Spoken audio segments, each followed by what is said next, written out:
At 11:30 in the morning on November 7, 1943, Hauptmann Hans Werner Lurch walked around a captured Republic P-47 Thunderbolt at Wrecklin airfield in Germany, studying an American fighter that would fundamentally change German understanding of how America fought wars. The aircraft was massive. Fully loaded weight exceeded 7,600 kilograms, almost twice the weight of a Messerschmitt Bf-109. The cowling alone looked bigger than some fighter entire fuselages. To German eyes, trained on lean, efficient designs, the Thunderbolt seemed absurd, wasteful, almost comically oversized. The aircraft had been captured 3 days earlier when Second Lieutenant William Edward Roach, 22 years old from Pennsylvania, made a navigation error that would give Germany its first complete flyable Thunderbolt. November 7, 1943, Roach was flying his third combat mission with the 355th Fighter Group, 358th Fighter Squadron, based at Steeplemorton, England.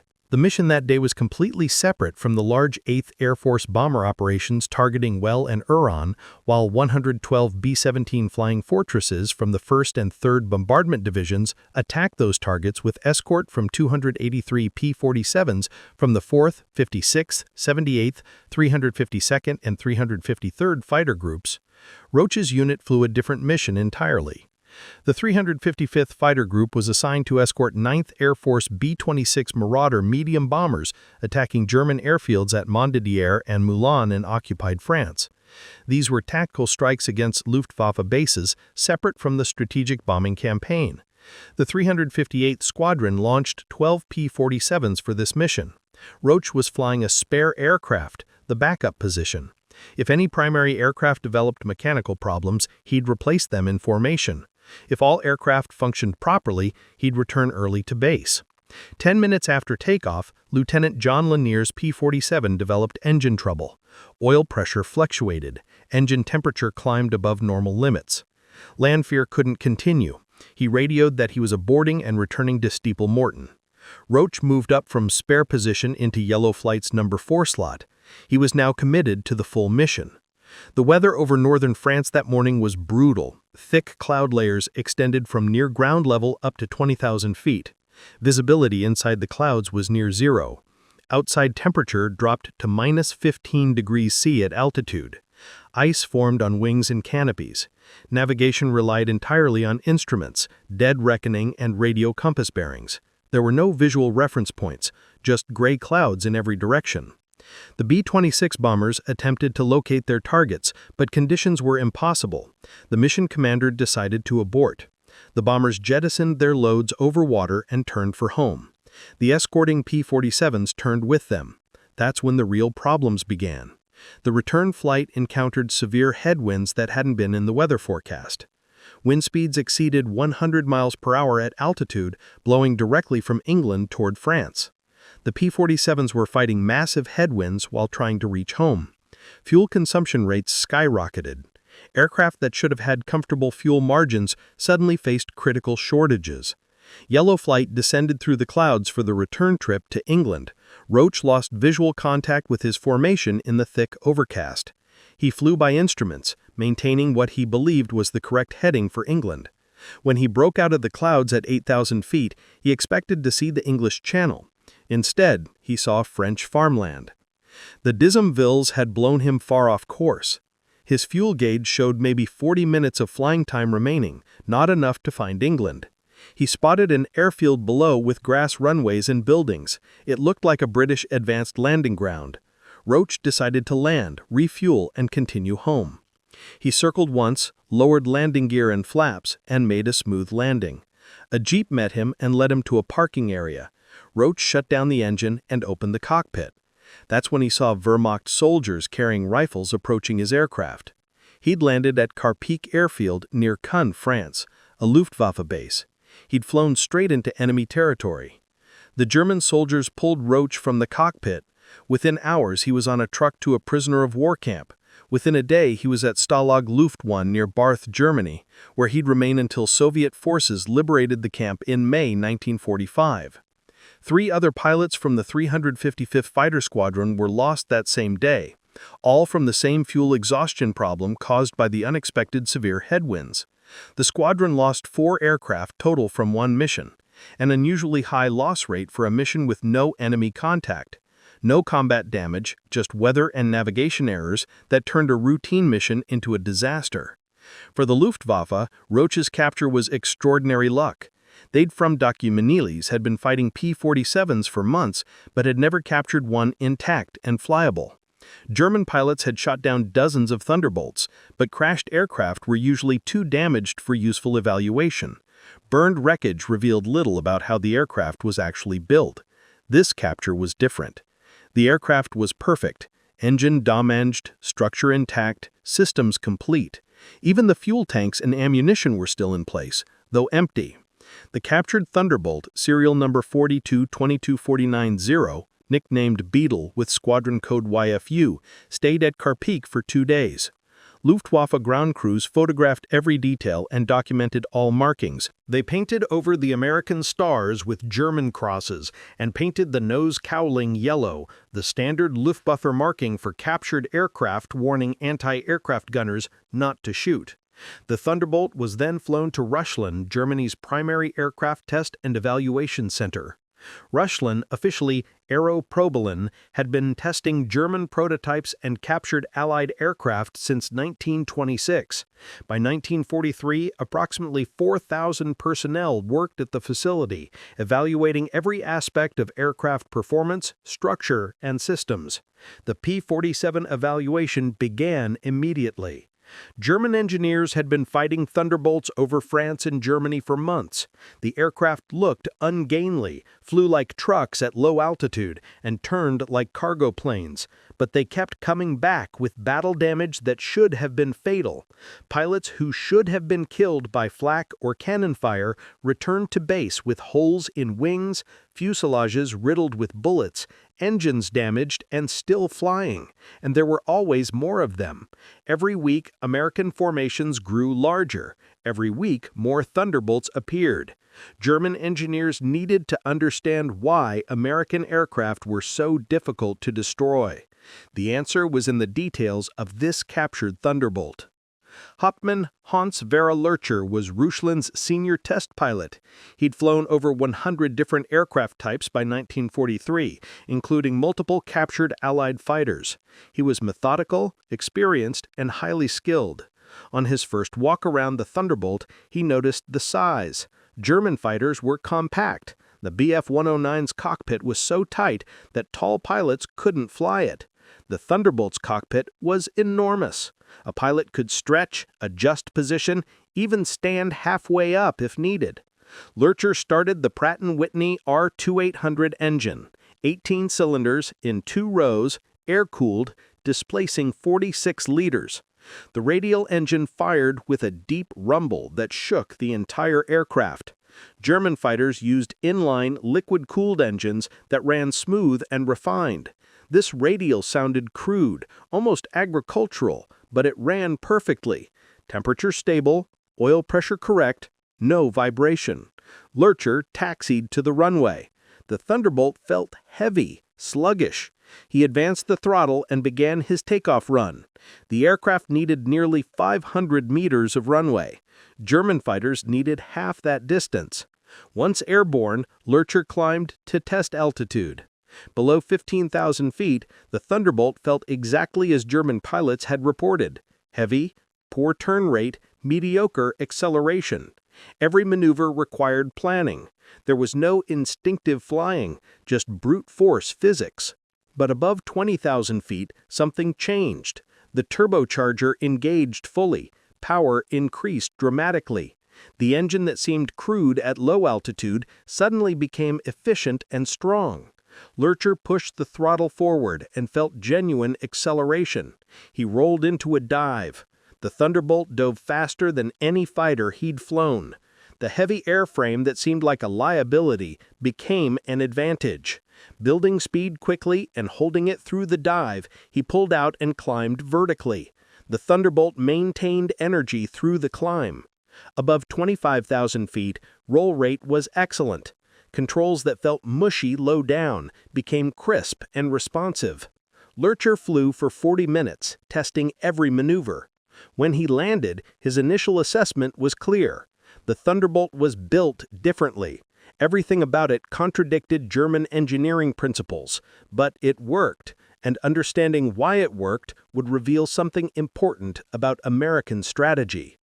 Over the next several days, German engineers at Rechlin conducted the most thorough evaluation of an American fighter they'd ever performed.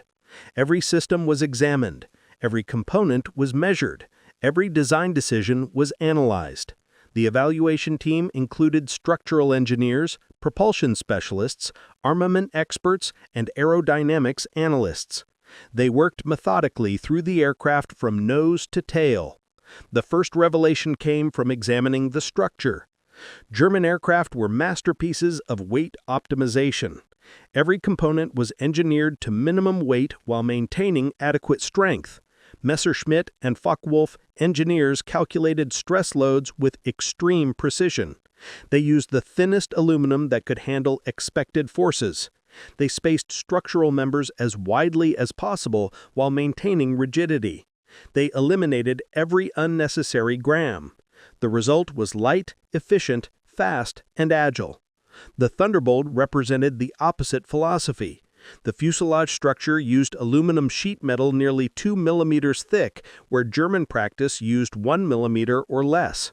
Longerons, the main structural members running the length of the fuselage, were built from channel sections 5 millimeters thick.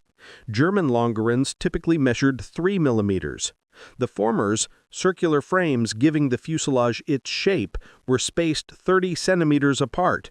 German practice spaced them 50 to 60 centimeters apart to save weight. German engineers calculated that the Thunderbolt's fuselage was overbuilt by a factor of nearly 2 to 1. The structure could withstand load factors of 15G before failure. Fighter requirements specified 8G capability. The fuselage weighed approximately 1,200 kilograms more than necessary by German engineering standards. The wing structure showed the same pattern. The main wing spars looked like they belonged on a medium bomber. Each spar was an extruded aluminum I-beam over 10 centimeters tall and 8 centimeters wide, with 4 millimeter thick webs. German wing spars were typically half that size. The ribs were stamped from thick aluminum sheet and heavily reinforced. German ribs were made as thin and light as possible, just strong enough to hold shape and transfer loads. Engineers ran structural calculations on the wing. They determined the Thunderbolt's wings could handle ultimate loads exceeding 20G before catastrophic failure. No fighter would ever pull 20G'd. Human pilots would black out or die at 9 or 10G. The wings were designed for loads that could never occur in reality. One German structural engineer wrote in his evaluation notes, "The Americans build bridges when they should build aircraft. This structure is absurdly overbuilt. We could reduce weight by 1,000 kilograms and still have adequate strength for any combat maneuver. This is wasteful engineering." But another engineer recognized the real purpose. He wrote, "The overbuilt structure is not about flight performance. It is about manufacturing and field operations. With this much excess strength, manufacturing tolerances can be much wider. Less skilled workers can build components. If rivets are not perfect, the structure compensates.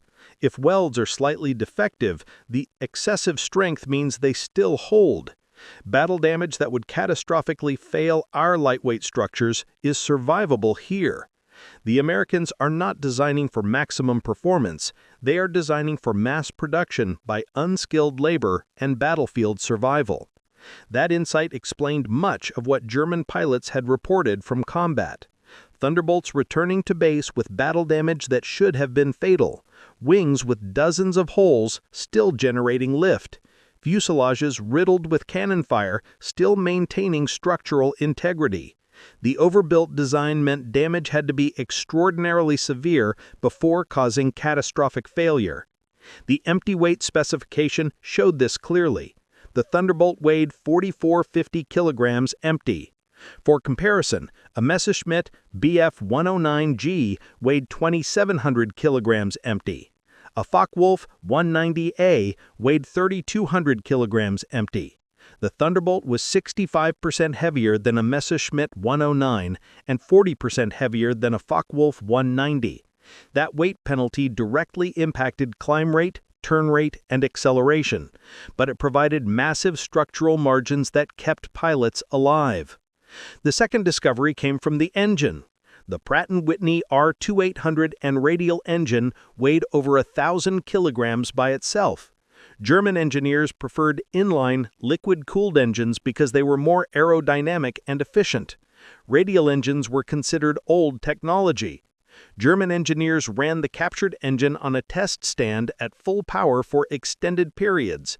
They deliberately damaged it to test durability. They removed spark plugs from 3 cylinders. The engine kept running with reduced power. They punctured the oil cooler. Oil pressure dropped, but the engine continued operating. They shot bullets through 6 cylinders. The engine ran rough, but didn't seize.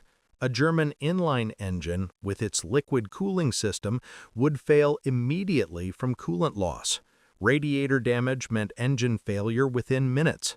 The Thunderbolt's radial engine could lose multiple cylinders, suffer oil system damage, take battle damage that would destroy any German fighter, and still bring the pilot home. It wasn't about performance, it was about survival. The third discovery was the armament philosophy.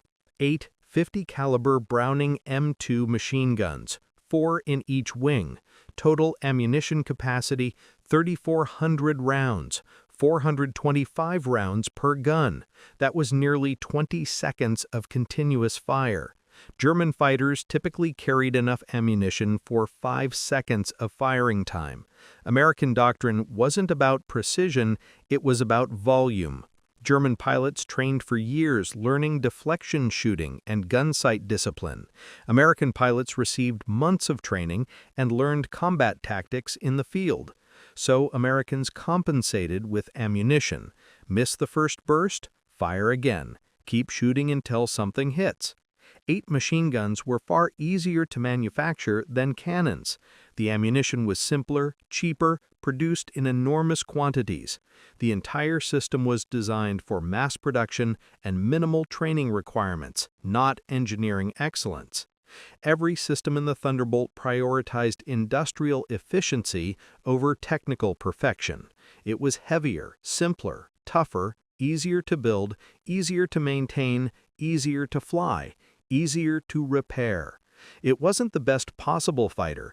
It was the fighter that could be produced by the millions and flown by pilots with minimal training. The Thunderbolt was test-flown multiple times at Wrecklin over several weeks.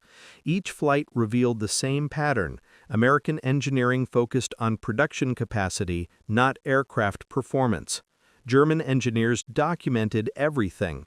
Detailed reports described the structure, systems, performance characteristics, and combat implications. The reports reached senior Luftwaffe leadership. Some officers understood the implications, others dismissed them. German aircraft were technically superior. German pilots were better trained. Quality would triumph over quantity.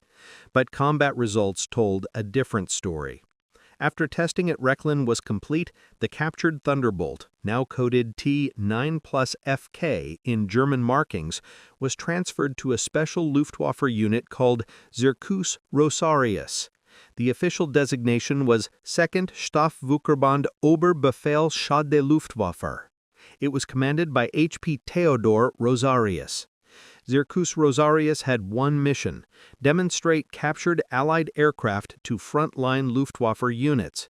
The unit toured German air bases across occupied Europe, showing German pilots what enemy aircraft looked like up close, explaining their characteristics, strengths, and weaknesses. German pilots could examine the aircraft, sit in cockpits, and watch demonstration flights. Rosarius flew the Thunderbolt to bases in Germany, Austria, and France through early 1944. German pilots crowded around the big American fighter, surprised by its size and weight. Rosarius explained what Wrecklin had learned. The Thunderbolt was slow to turn below 15,000 feet, attack from below in a climbing turn to get inside its radius. But above 20,000 feet, don't turn with it. Use speed, diving attacks, hit-and-run tactics. Never assume battle damage will bring it down. Keep shooting until you see structural failure. Many German pilots looked skeptical. The Thunderbolt seemed so heavy, so awkward. How much threat could it really be? They were experienced. They'd been fighting for years. They knew air combat. What could this American machine teach them? Then German pilots started dying at increasing rates. In January 1944, American Thunderbolt production reached industrial scales. Germany couldn't match. Republic Aviation's original plant in Farmingdale, Long Island, New York, covered over 1 million square feet of factory space, employing 23,000 workers in 3 shifts. The facility produced approximately 200 P-47s per month, one complete aircraft every 3.6 hours around the clock. The Evansville, Indiana plant, opened in September 1943, added another 100 aircraft per month from over 1.2 million square feet of factory space with 18,000 workers. Production would increase to 130 per month by summer. Curtiss-Wright Corporation in Buffalo, New York manufactured P-47Gs under license, adding approximately 50 aircraft monthly. Combined output exceeded 350 Thunderbolts per month, over 11 aircraft per day arriving at ports for England. The production advantage extended to pilots. The United States Army Air Force's training pipeline produced over 2,000 newly qualified fighter pilots monthly from bases across America. New pilots received approximately 300 hours of flight training, including 50 hours in their combat aircraft type. They arrived in England and joined squadrons with experienced leaders who mentored them through first missions if they survived initial combat. Skills improved rapidly through careful instruction. German pilot training had collapsed. Fuel shortages limited flying time. Aircraft shortages meant obsolete aircraft. Instructor shortages meant inexperienced teachers. New German pilots arrived at combat units with less than 100 hours total time, sometimes as few as 10 hours in their assigned aircraft. They faced American pilots with 3 times the training and often months of combat experience. German pilot losses exceeded replacement rates. Veterans died, new pilots died on first missions. Squadron strength decreased despite new aircraft from factories. By January 1944, American Thunderbolt pilots had 9 months of combat experience. They'd learned what worked. They stopped trying to turn with German fighters at low altitude. Instead, they climbed to 30,000 feet before entering German airspace. When they spotted enemy aircraft below, they dove from above, building speed to over 650 kilometers per hour. They'd fire bursts from 8 guns, then zoom back to altitude before German fighters could respond. The 8 machine guns proved brutally effective. American pilots didn't need perfect aim. They pointed generally at the target and held the trigger. With 400 rounds per gun, they could afford to miss. The sheer volume of bullets created a killing zone 30 meters wide and 100 meters long. The 50 caliber Browning fired rounds weighing 43 grams at 890 meters per second. 8 guns firing together produced 34 kilograms of bullets per second. A 3-second burst put over 100 kilograms of metal into the target area. German pilots reported that Thunderbolt attacks felt like flying into walls of metal. Rounds didn't need to hit critical components. Multiple hits anywhere caused cumulative structural damage. Wing skins cracked from repeated impacts. Control surface hinges failed from stress. Engine cowlings shredded, affecting cooling.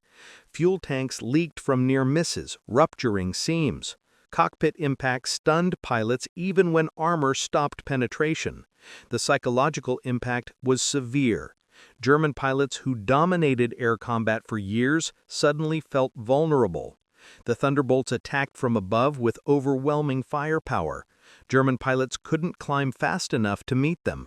couldn't turn tight enough to evade them, couldn't damage them enough to bring them down, and there were always more of them. Shoot down one Thunderbolt and two more appeared. The endless American numbers wore down German morale as effectively as bullets wore down aircraft. Combat loss statistics told the story. In January 1944, 8th Air Force P-47 groups flew over 10,000 sorties. They claimed 114 enemy aircraft destroyed in air combat. They lost 38 Thunderbolts to all causes, including flak, mechanical failure, and combat. The kill ratio was 3-to-1 in favor of Americans. But more importantly, loss rates per sortie were microscopic. Less than 0.4% of sorties resulted in aircraft lost. German fighter units were losing 2 to 3% of aircraft per mission. The 56th Fighter Group based at Boxed, England, illustrated American effectiveness. The 56th had been flying P-47s since April 1943. By January 1944, they had 9 months of experience. They knew their aircraft's capabilities intimately. They developed tactics that worked. In January alone, the 56th destroyed 78 German aircraft confirmed, plus dozens more unconfirmed. They lost 6 Thunderbolts total. The ratio was 13-to-1. Individual pilots racked up impressive scores. Captain Robert Johnson destroyed 5 German aircraft in January. Major Gerald Johnson destroyed 4. The group's success came from experience, tactics, and aircraft that let them survive mistakes while learning. Other Thunderbolt groups showed similar improvements. The 78th Fighter Group destroyed 62 German aircraft in January, losing 4 Thunderbolts. The 356th Fighter Group destroyed 48, losing 5. Across all P-47 units, the pattern was consistent. Kill ratios heavily favored Americans. Loss rates remained low. Replacement aircraft and pilots arrived faster than losses occurred. American strength grew, while German strength declined. Major Gerhard Roth was one of the Luftwaffe's most successful night fighter pilots, with 58 confirmed aerial victories, all against RAF bombers at night. He flew Messerschmitt Bf-110 heavy fighters and Junkers U-88 night fighters. Roth was awarded the Knight's Cross with oak leaves and was the 10th most successful night fighter pilot in history. His expertise was flying instruments in darkness, using radar to intercept British bombers. In February 1944, Roth attended a Zircus Rosarius demonstration at his base, where Rosarius showed captured Allied aircraft, including the Thunderbolt. Roth examined the American fighter and was struck by how different it was from anything Luftwaffe flew. The overbuilt structure, the massive engine, the simple rugged systems, everything designed for production and survival rather than performance and efficiency. Roth understood immediately what this represented. The Luftwaffe was fighting a different kind of war than they'd prepared for. German aircraft were masterpieces of engineering, each one carefully designed, precisely built, beautifully balanced, but they were fragile.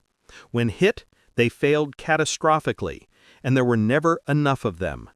American aircraft were crude by comparison, but they were tough. When hit, they absorbed damage and kept flying, and they came in endless numbers. Roth said to his fellow officers after the demonstration, "We can shoot down 10 of these, and 20 more arrive the next day.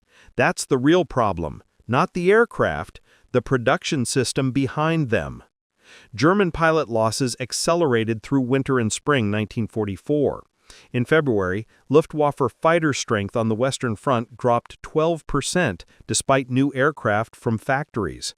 March saw losses of 15%. April losses reached 17%. The problem wasn't aircraft production. Germany was building over 900 fighters monthly. The problem was pilots. Experienced German pilots died faster than training schools could replace them. A newly trained German pilot with 200 hours of training and no combat experience survived an average of 3 missions before being killed. The Luftwaffe shortened training to increase pilot throughput. That made it worse. Pilots with 100 hours of training died on their first mission. Americans had the opposite problem. They had too many trained pilots. The United States Army Air Forces produced over 2,000 newly qualified fighter pilots monthly from training schools across America. Most had 300 hours of training, including 50 hours in their combat aircraft. They arrived in England, joined operational units, and flew first missions with experienced leaders. American replacement pilots had time to learn. If they survived their first 5 missions, survival probability increased dramatically. The Thunderbolt's ruggedness meant mistakes didn't always equal death. A pilot could be hit, damaged, and still make it home to learn from experience. German pilots in lighter, more fragile aircraft died from the same mistakes. By March 1944, average Luftwaffe pilot experience on the Western Front dropped below 100 total flying hours. Average American Thunderbolt pilot experience exceeded 300 hours. The experience gap meant German pilots lost fights they should have won based on aircraft performance alone. And the Thunderbolts kept coming in numbers Germany couldn't match. Every day, more arrived at English ports. Every week, new pilots joined squadrons. Every month, American strength increased while German strength decreased. When Germans shot down a Thunderbolt, 2 more replaced it within days. When Germans killed an American pilot, 2 trained replacements arrived within a week. The American system operated like a machine, producing aircraft and pilots faster than Germans could destroy them. German commanders recognized the crisis and tried desperately to adapt. Luftwaffe Tactical Headquarters issued new directives throughout winter and spring 1944. Orders emphasized avoiding high-altitude combat where Thunderbolts excelled. Pilots were instructed to attack only when holding altitude advantage. They were told to use hit-and-run tactics at low altitude where Thunderbolt performance was weakest. They were ordered to disengage immediately if American fighters gained advantageous positions. The tactics made sense on paper. In practice, they failed repeatedly. The fundamental problem was that Thunderbolts didn't fight alone.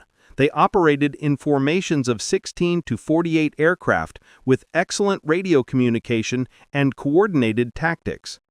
American flight leaders positioned their formations deliberately, usually at high altitude with the sun behind them. They controlled the engagement geometry. German pilots trying to follow their new tactical directives found themselves forced into disadvantageous positions repeatedly. If German fighters climbed to gain altitude over American formations, the Thunderbolts dove away, building speed Germans couldn't match, then climbed back to altitude farther away. If Germans tried attacking from below at low altitude, they had to climb through the altitude band where Thunderbolts were fastest and most maneuverable. If Germans tried refusing combat entirely, American fighters escorted bombers unopposed to bend German cities and factories. The Luftwaffe couldn't win by fighting and couldn't afford not to fight. Individual German pilots developed personal tactics that sometimes worked. Some became expert at identifying isolated American scragglers and attacking before the formation could respond. Some mastered the art of diving attacks from directly above where American pilots had poor visibility. Some learned to fake attacks from one direction, then reverse suddenly, catching Americans in vulnerable turning positions. These tactics occasionally succeeded, but they required exceptional skill, perfect execution, and luck. Most German pilots lacked the experience for such complex maneuvers, and even successful attacks often failed to bring down Thunderbolts due to their structural toughness. The Luftwaffe tried concentrating fighters for mass attacks that might overwhelm American formations through sheer numbers. In theory, if 50 German fighters attacked 30 Thunderbolts simultaneously from multiple directions, some Germans would get through defensive fire and score kills. In practice, coordinating 50 fighters was extraordinarily difficult. Radio communication was poor. Formation leaders had limited control. Weather scattered formations. And when mass attacks did occur, American defensive fire from hundreds of .50 caliber machine guns created lethal zones that German fighters had to fly through. Even if several Thunderbolts were shot down, German losses usually exceeded American losses. The kill ratio favored Americans, even in mass combats. German technical services tried finding weaknesses in captured Thunderbolt wreckage that tactical units could exploit. Engineers examined every crashed P-47 they recovered. They measured armor thickness and angles. They mapped vulnerable components. They identified areas where battle damage had caused failures. Reports went to frontline units detailing attack recommendations. Aim for the oil cooler under the Josie 25 engine.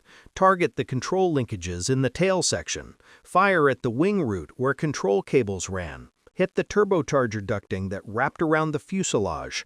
Some pilots followed these recommendations and achieved kills, but most attacks still failed to bring down Thunderbolts even when hitting supposedly vulnerable areas.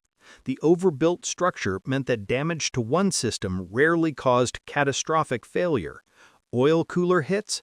The radial engine kept running despite oil loss. Control linkages damaged? Redundant systems allowed continued control. Wing root hits? Massive wing spars absorbed damage without structural failure. Turbocharger damage?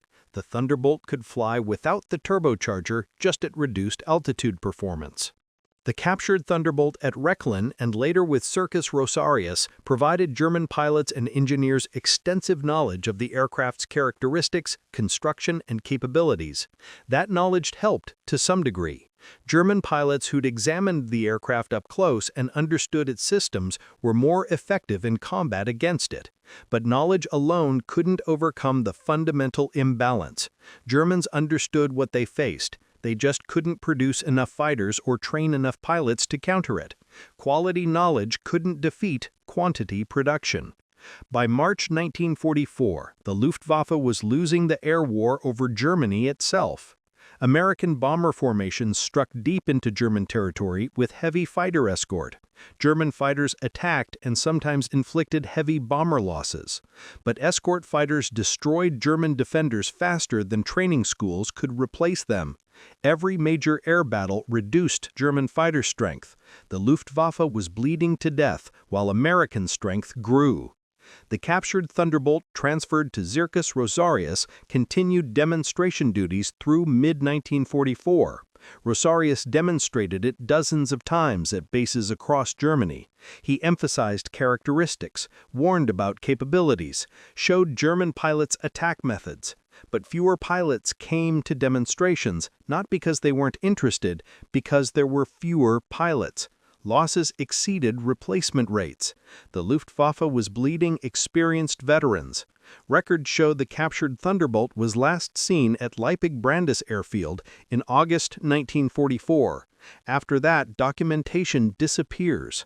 The aircraft may have been destroyed in combat, damaged beyond repair, or abandoned as German forces retreated.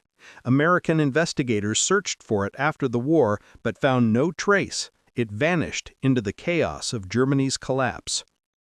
Hans Fehr survived the war. He was captured by Allied forces in May 1945. American intelligence officers interrogated him extensively about captured aircraft evaluations. In 1946, Lurcher was recruited as part of Operation Paperclip, the American program bringing German scientists and engineers to the United States.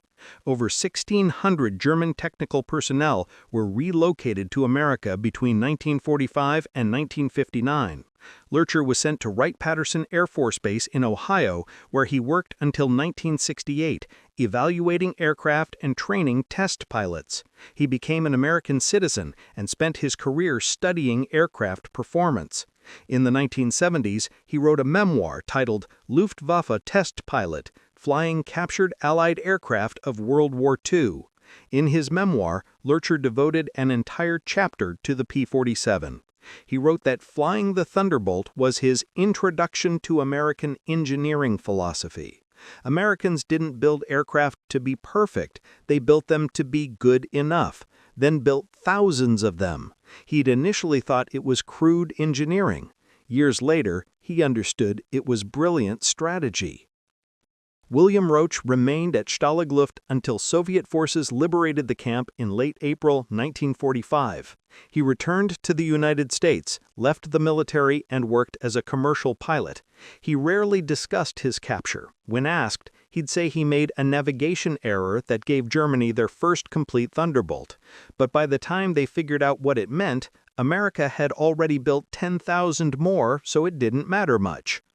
Theodore Rosarius, commander of Circus Rosarius, was captured by Soviet forces in April 1945. He spent 5 years in Soviet prison camps before release in 1950.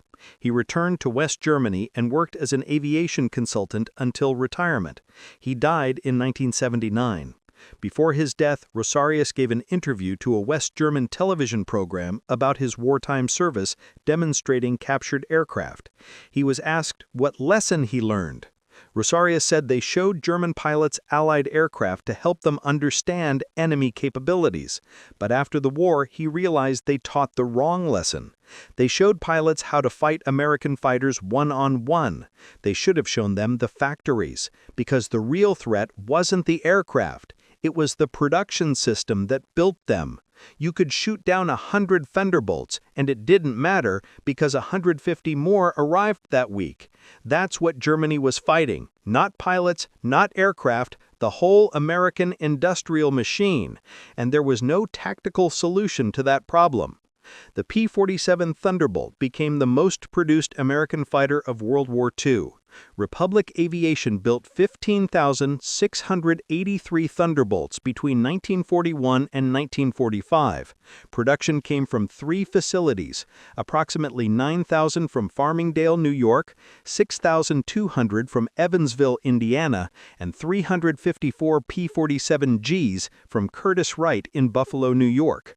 That total exceeded combined production of all other American fighter types built during the same period, except the North American P-51 Mustang. The production numbers were staggering by German standards.